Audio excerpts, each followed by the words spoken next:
Kayaknya film ini dibuat Warner Bros. Untuk bisa pamer dan ngingatin kita karakter-karakter dan IP yang dimiliki oleh mereka.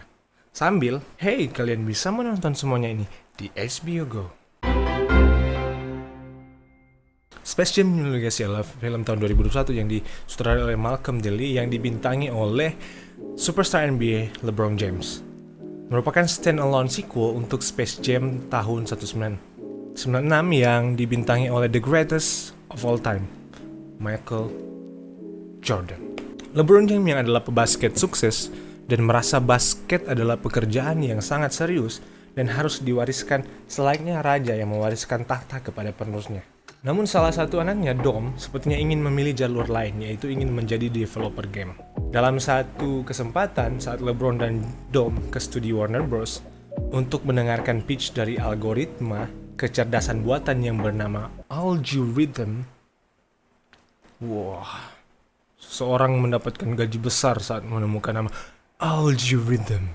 LeBron sangat tidak tertarik dan cenderung menunjukkan sikap yang tidak senang dan sepertinya menyinggung si Algi, yang membuat LeBron dan anaknya diculik oleh Algorithm ke dalam Silververse Warner Bros.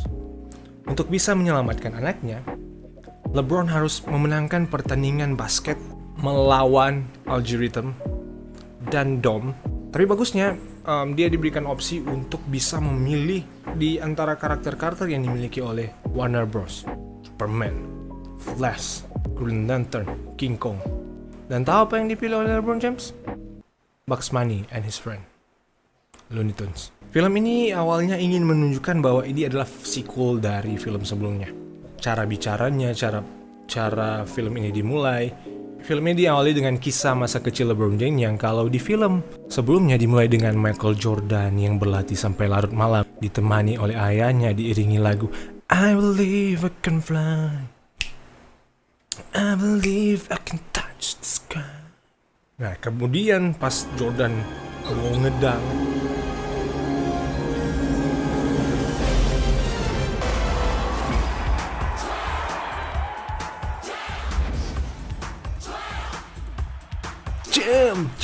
jam. Sorry, waktu kecil, waktu belum kumisan gini aku sering nonton di RCTI. Karena RCTI setiap tahun pasang. Maaf. Di New Legacy mereka ingin mimicking apa yang ada di film sebelumnya. Walaupun di sini LeBron lebih ke, dude, kalau kau main game itu bakalan ngancurin karir profesionalmu dan basket adalah hal yang serius. Keseluruhan film ini adalah iklan untuk HBO Max. Kalian bisa menonton semua karakter di film ini di streaming kami, HBO Max dan Disney. Kalian tidak bisa berbuat apa-apa karena kami memiliki karakter-karakter ini. Look at this. Kita dibombardir dengan movie reference, Easter egg, dan terlalu banyak karakter yang distracting dari fokus terhadap karakter utama dan plot cerita. Walaupun jujur ada yang lucu juga, tapi seperti menjadi versi parodi yang official Warner Bros. Menggunakan movie reference atau pop culture reference kalau digunakan dengan baik bisa membuat film menjadi lebih bagus. Misalnya Deadpool, mereka menggunakan itu dengan pas, dengan baik, dengan bijak. Tapi kalau berlebihan, misalnya Ready Player One, banyak orang yang bilang itu terlalu banyak movie reference. Di sini penggunaan karakter-karakter dari film lain itu digunakan bukan untuk memperkuat cerita, tapi hanya ya karena kita bisa menunjukin karakter-karakter ini. Walaupun kalian bisa, bukan berarti kalian harus. Space Jam yang pertama jauh dari sempurna. Walaupun sangat nostalgia, tapi jauh dari sempurna. Film itu penuh dengan kesenangan yang pure dan keluguan film kartun. Looney Tunes perlu bantuan untuk memenangkan pertandingan basket melawan alien dari Moron Mountain, maka mereka mencari pemain basket terbaik sepanjang masa. Jadi fokusnya di Looney Tunes dan Michael Jordan. Sedangkan di New Legacy, sebaliknya, LeBron James yang perlu bantuan. Padahal kalau dipikir, dia bisa saja memilih King Kong atau memilih Superman, anything else. Tapi Bugs Bunny kayak brengsek sih, memilih untuk ya udah teman-teman aku aja. Anak siapa sebenarnya yang harus diselamatkan di sini ya?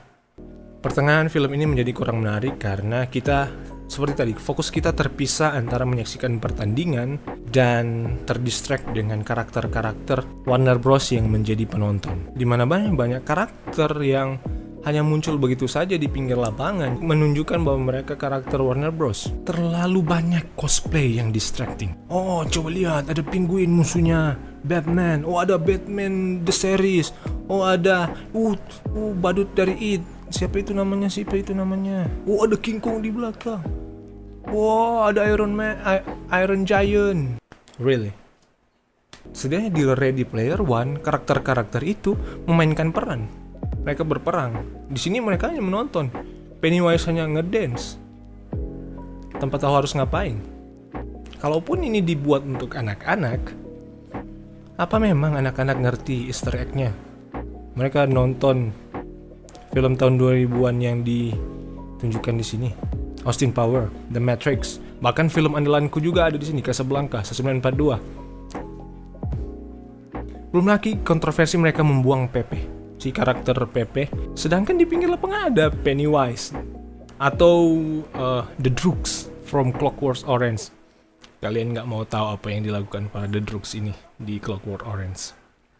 You will never want to know it. Oh, tunggu. Kita harus membahas tentang Lula Bunny. Jadi kontroversi karena yang sebelumnya di film sebelumnya cukup seksi, cukup menarik perhatian. Di sini dibuat lebih kurang itu. Bahkan ada karakter arc di mana dia ada di dunia Wonder Woman. Mereka berusaha untuk membuat scene itu menjadi usaha terbaik mereka untuk membuat Spider-Man Into Spider-Verse. Dia buat menjadi wanita yang kuat. Jadi yang penting itu bukan badan yang menarik, seksi, tapi pikiran, kekuatan, dan membosankan. Mereka membuat karakter Lula Bunny membosankan di sini. Karakter yang diciptakan khusus untuk Space Jam menjadi sangat normal. Dan internet nggak suka sama hal ini. Notorious B.I.G. di tengah film. Keren sih nama Notorious B.I.G. dari Notorious B.I.G. Tapi siapa yang memikirkan hal ini? Nge-rap yang cringe. Kemudian kita bandingkan dengan soundtrack film pertama, I believe I can fly. Nah, film ini terasa 30 menit lebih panjang daripada seharusnya. Dimana film Space Jam pertama, mereka tahu mereka adalah film komersil yang awalnya hanya merupakan iklan Nike, iklan singkat Nike di TV. Jadi mereka menggunakan runtime yang 1,5 jam untuk 1 menit 20 menit kurang lebih untuk menunjukkan apa yang seharusnya, nggak berusaha untuk terlalu deep, terlalu personal. Bahkan kalau mau bicara personal, Space Jam lebih personal karena itu cukup autobiografinya Michael Jordan. Awal karirnya waktu dia kecil, kemudian dia pensiun dari basketball, main baseball, dan kembali lagi ke basket. Kalau di film ini, LeBron James kayaknya bisa digantikan dengan siapapun. Karena bahkan keluarga dari LeBron bukan keluarga aslinya. Sedangkan Space Jam yang pertama khusus disulam untuk Jordan. Sebuah film mungkin akan bermasalah jika musuh utama dari film itu adalah algoritma dari studio yang membuat film itu. Kenapa mereka terpikir, wah kita harus menjadikan diri kita sebagai musuh di film yang kita buat? Sangat pintar.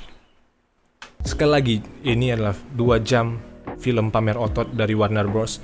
Untuk mungkin bilang ke orang-orang Disney atau penonton-penonton, mereka tidak mampu memonopoli ini semua.